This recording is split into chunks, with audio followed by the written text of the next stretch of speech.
Delighted now to host a one-to-one CEO session. We heard from one airline leader earlier today, Stephen Greenway. He'll be back later. But now it's a real pleasure to welcome to the stage Carolina Martinoli, who is CEO of Vueling. Nice round of applause, please. Oh, thank you. Carolina, welcome back, because you were in the hot seat last year. Thank you so much. Yeah. Yes, in Amsterdam, indeed. Now, Carolina, you've had an extensive airline career in Iberia Group, in British Airways, in IAG. But if I'm not mistaken, I think Vueling, I think it's the first time you've run the entire airline, is that right?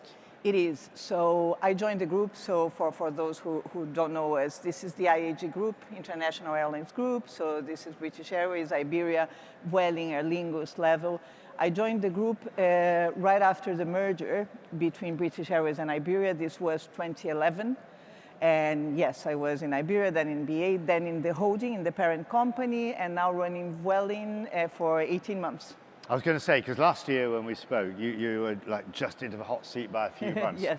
How does it feel 18 months in? Do you feel the airline is more, if I could put it, more yours? You've sort of shaped yes, it. of course. So of course I knew Vueling from the group perspective, but 18 months is a good timing. You go through a good part of this cycle.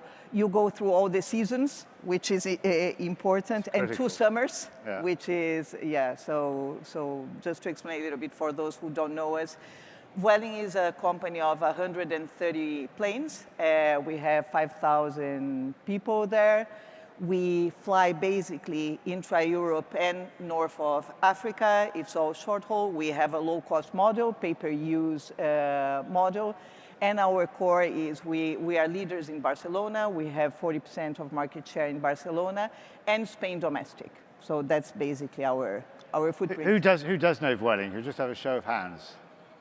There you go, pretty good. Charlotte, I'm so happy you remember us. Yeah, so pretty well known. But as you said, a sizable airline. And your boss, effectively, was here yesterday, Luis Gallego, heading up IAG Group. And it is a group of different airlines with their own identity, their own leaders. So it's up to you to prove, I guess, in the IAG Group, you're worthy of having the resources and you deliver to the bottom line, not only of Vueling itself, but to the group as a whole. I think the model of the group is very interesting and very unique in a way. So it's exactly what you are describing. You have airlines that are responsible for their P&Ls, and the group manages capital allocation. So if you want planes, if you want capital, you need to put forward a business case that makes sense.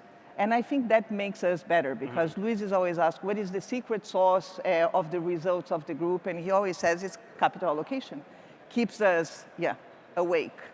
Keeps you focused. Yeah. And that large airline, we were just chatting before we came on, that today there is some bad weather around in Europe, particularly in your neighborhood around the northeastern part of Spain, Barcelona. And one of the big challenges for all airlines that's been touched on at the conference, but particularly for short haul, is delays. Air traffic delays, but obviously weather brings its own problem. Then ATC has no choice but to limit flow. But how are you dealing with that challenge in terms of operational impact?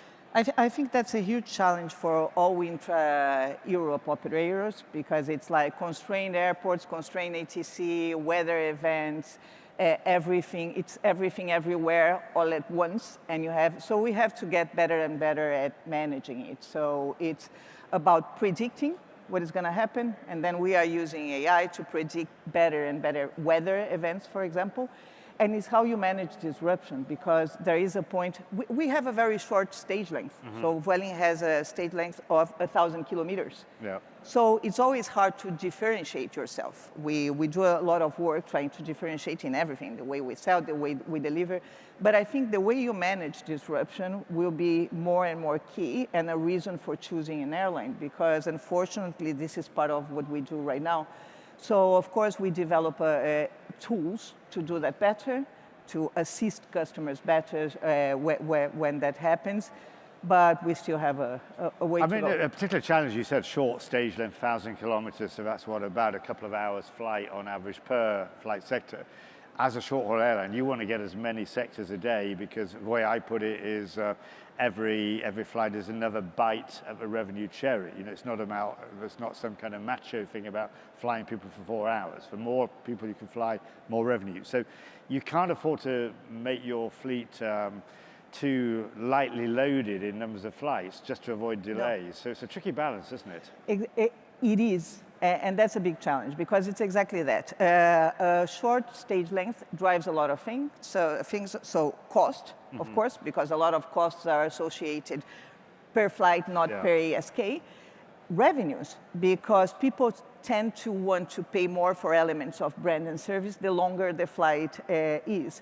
So you're absolutely right. Utilization, productivity, this is absolutely key. We have a very dense operation. We have a lot of departures and landings, but it is true. You cannot put a lot of buffers in, but you have a challenging environment. So I think the name of the game is how to balance out things. Mm-hmm.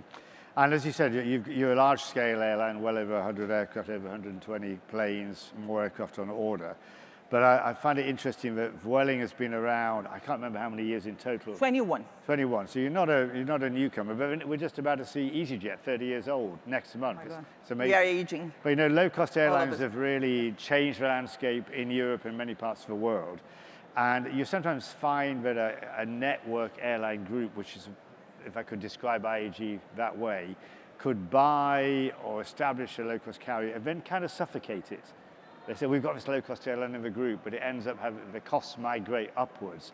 But I don't think, maybe I'm giving you a positive steer here, but I don't think that's really the case. You've stayed to the true disciplines of low cost, as you were saying, focusing. No, we are very disciplined. And again, the good thing about the group is the model understands the markets, the segments, how we are positioned is different. It's very different, the positioning of Lingus or British Airways or Level and we have to stay true to our model. So we also, as Level is in Barcelona as well, we do connect with Level, but Level is a long haul point to point. So what we try to do is keeping the model as is, but doing the best we can to coordinate and be able to feed Level. Level might be less known than you are. Yes, that's true. 2 or 3 Airbus Well, 330s? it started in 2017, but then we had COVID, so that was like the lost time. Yeah. And it's a long haul, low cost. Yeah, but you don't, if you're trying to connect within the group, offer customers a chance, because Level flies what, to New York? Yes, to South America, Buenos Aires, Chile, and some destinations in the States. You're naturally going to get connections, but you don't want to get into the complexity of baggage transfers and all that. No, so we connect with Level, but we try to keep it very simple. So as a passenger have to do self-connect, for example. Yeah, because it's very different. Our model is point-to-point, and the product offer and the network is you design very differently. Yeah. So one thing that is interesting about Vueling is we design our network to offer a lot of frequencies to our passengers. So 80% of our routes have more than one daily. So we are low cost, but we try to offer, because in Barcelona, over 20% of the people who fly with us are flying for business, for example. So it's also a dual positioning as a brand. Okay. Carolina, some big news for you in recent months. We're just stepping back for a moment. We had Willie Walsh here yesterday, a good former colleague of yours. I kind of say that the last gift he made to IAG before he moved on was he negotiated a deal with Boeing at the Paris Air Show for, I think, 50 plus 737 MAXs. IAG subsequently confirmed that deal, but didn't say where those aircraft would go. Now we know they're coming in your direction. Yeah. Is it from next year or the year after? From next year, so this starts in October 26. So this is 50 firm orders plus 100 options. And just before you start off, it's a massive change, isn't it? Because IAG short haul has been exclusively Airbus. Obviously, that means you are too.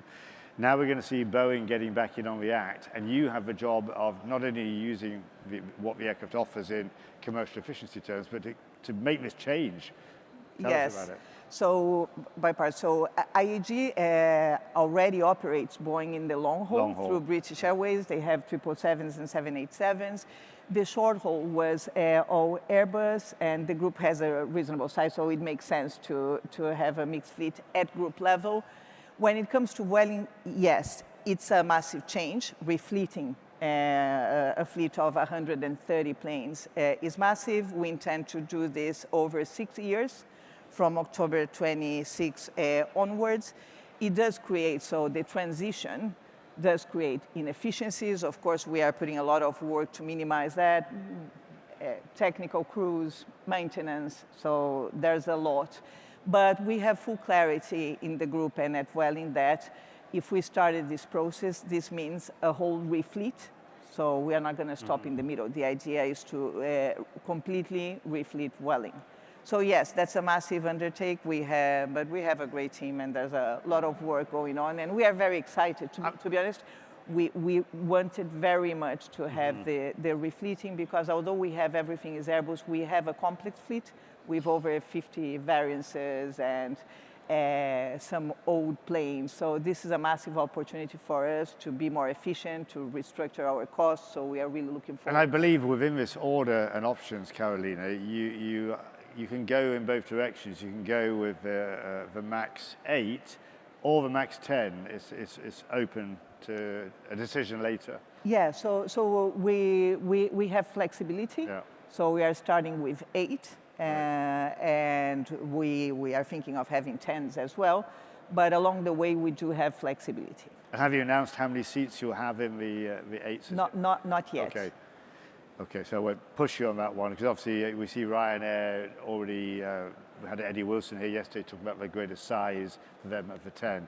But it does mean, I suppose, some cost inefficiencies. You can't avoid them. It's part of, I guess, the investment. Like, of course. You're going to have more pilots because you need to take people offline to go into that training, and there's a different philosophy between Boeing and Airbus in flight deck as well. And this has always been factored in the business case. So we know we will create inefficiencies, but it's worth doing. So, of course, we have to mitigate. Of course, planning will be absolutely key here. But listen, in aviation, we know that you plan a lot and you have to, and then life happens and we manage. There's no choice. Now, Carolina, we've just got a few minutes left now, but you're coming back in a quarter of an hour for the panel. Just tell me something. I've asked a couple of people here, and I've heard other discussion points about leadership style, about being in the business, running a business, the life of a CEO. Give us some personal reflections. You moved into that role, as you said, 18 months ago. You have to be, I guess, on duty pretty well all the time. How do you find it in terms of lifestyle as a CEO? I think I've been in aviation now for a long time. So aviation, I'm always accused of scaring people when they come for interviews, but that's not the case. I just tell how it is, because you need to be available. It is 24/7. But when it comes to leadership, I think you have, I don't know, each person has their own style, but I do think that the most important thing is authentic leadership. I hate Photoshop leadership, like superheroes, like I got everything controlled. And I think COVID was very interesting there, because people who thought they had everything controlled were lying. We didn't. So I think what is important is to be authentic, to bring people on the journey, to tell always the truth. And are you one of those who gets out and about amongst your people day to day? Oh, a lot. We have 16 bases. I go to the bases. I like to talk to the crews, to the pilots, to the cabin crew. I've just did now a roadshow with cabin crew, and yesterday I came here in the cockpit talking with the pilots. I think it's fundamental, because if you have a head office view of the world, you're going to get it wrong. You need to get the sentiment of people, not just through like climate researches or no, you have to understand what people are thinking, and you have to explain what you're doing. Because sometimes people who are in the front line, they don't know the rationale for some business decisions. And I think you need to explain, why are we refleeting? What is the rationale for that? So I think it's fundamental, isn't it? Because as you said, I've seen it in the past, pilots invent their own view of the world, or what incompetence management is inflicting on them, or cabin crew. If they're away, maybe even overnight somewhere, they chat. They've invented another parallel world, potentially. So it is important to be out there and have those discussions. It is. And we have a great team in the front line. We have a great team of pilots, of cabin crew, but you have to explain. If you are refleeting, you have to explain to pilots why we are doing this, why we are looking for with this change, and why this is a good thing for Vueling. Well, listen, Carolina, there's a lot more to talk about with you personally and with Vueling. We'll do that again from about 50 minutes time. But for now, Carolina Martinoli, CEO of Vueling, thank you very much. Thank you, very, very nice to speak to you. See you soon, Carolina. Thank you.